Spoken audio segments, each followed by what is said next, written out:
Oktubre taong 1907, kauna-unahang ginawaran ng Koronasyon Kanonika sa Pilipinas ang imahe ng Nuestra Señora del Santísimo Rosario, La Naval de Manila. Matapos ito ay sunod-sunod na ring nakoronahan ang mga imahe ng mahal na birhen, kalakip ang iba't ibang taguri nito.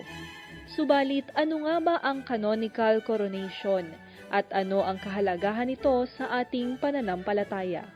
Ang canonical coronation ay pagkilala, ang pinakamataas na pagkilala ng simbahan sa isang imahen, sa halaga ng isang imahen ng either mahal na Birheng Maria o ng Panginoong Hesus Kristo. Okay. Ang pagkilala na ito ay pagkilala sa debosyon ng mga tao na binibigay para sa natatanging larawan na yan, o kaya naman ito'y pagkilala sa katandaan, yung age, yung antiquity ng nasabing larawan. Para bagang ang nangyayari sa isang canonical coronation ay ang Santo Papa mismo ang nagpuputong ng korona doon sa larawan ng Birhen at larawan ng ating Panginoong Hesus Kristo. So sa pamagitan ng mga tao na inutusan niya na koronahan ang isang larawan, ito'y para bagang siya na ang dumating upang putungan yun ng korona.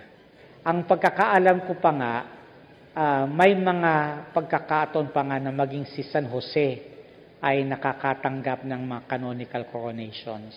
So tatlo lang yan, ang ating Panginoon, ang mahal na Birhen, at si San Jose. Pero ang mas popular talaga na kustumbre ay mga larawan ng mahal na Birhen. In fact, kung ang larawan ng Birhen ay may kalong na batang Jesus, sa ritual, ang unang-unang pinuputungan ng korona ay ang Panginoong Hesus Kristo. Pagkatapos, puputungan ng korona ang mahal na Birhen.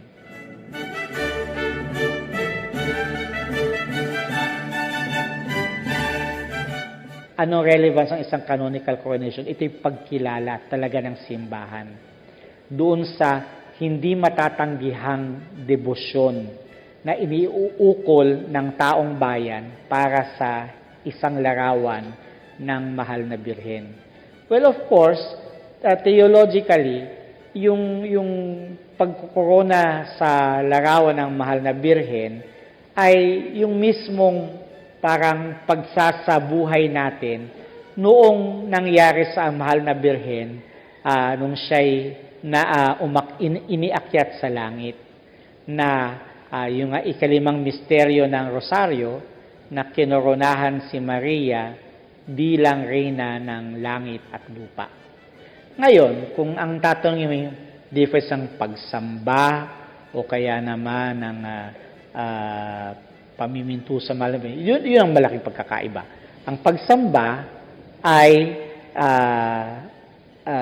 debosyon sa ating Panginoong Diyos, sa banal na tatlong persona ng iisang Diyos, Ama, Anak, Espiritu Santo, sa banal na sakramento, okay? Sa mahal na puso ni Jesus, sinasamba natin siya. Kasi siya ay Diyos. Yung sa mahal na Birhen naman, ang tawag doon ay hyperdulia. Hyperdulia, ibig sabihin nun, ito'y mataas na paggalang. Okay? Pumapangalawa sa Diyos, mas mababa sa Diyos, pero mas mataas kaysa sa lahat ng mga anghel at lahat ng mga santo. Ang dulya naman ay ang pamimintuho sa mga santo at sa mga anghel. Pero ang dulya, hyperdulia, hindi ito katumbas ng latria, yung pagsamba. Okay? Ang pagsamba para sa Diyos lang, para sa Panginoong Hesus Kristo, sa Ama, sa Anak, sa Espiritu Santo, sa banal na sakramento, yun ang sinasamba. It is a movement coming from below. It is never a decision from the Pope imposing recognition on something na hindi man recognized. So, saan nagsisimulan? Nagsisimula yan sa pamimintuho ng mga tao. Maaring lumaki ang pamimintuho ng mga tao dahil sa katandaan ng isang larawan. Maaring lumaki ang pamimintuho ng mga tao kasi nasasagot ang mga panalangin nila. Okay? At dahil doon, bumabalik-balik sila by word of mouth, kumakalat ang reputasyon.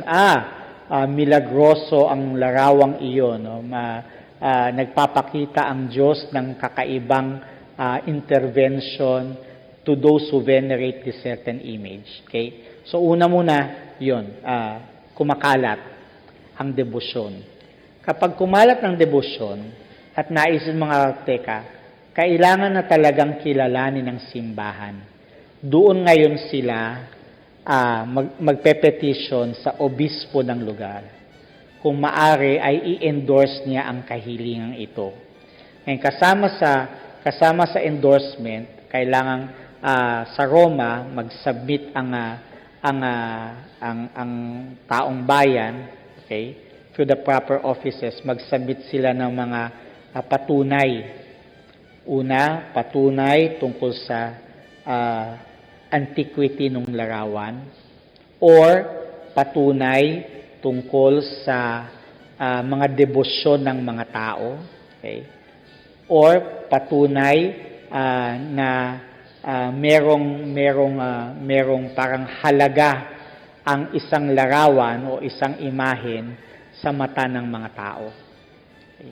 Tapos yan ay iniaakyat yan sa Santo Papa sa pamamagitan ng congregation, the Congregation for Worship and the Divine Worship and the Sacraments. The prefect of that congregation, siya ang nagpe-petition ngayon sa Holy Father.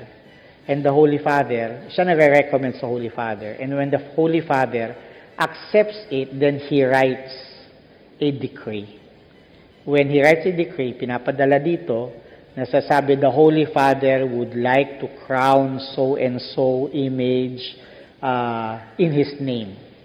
And that is the canonical coronation. Okay.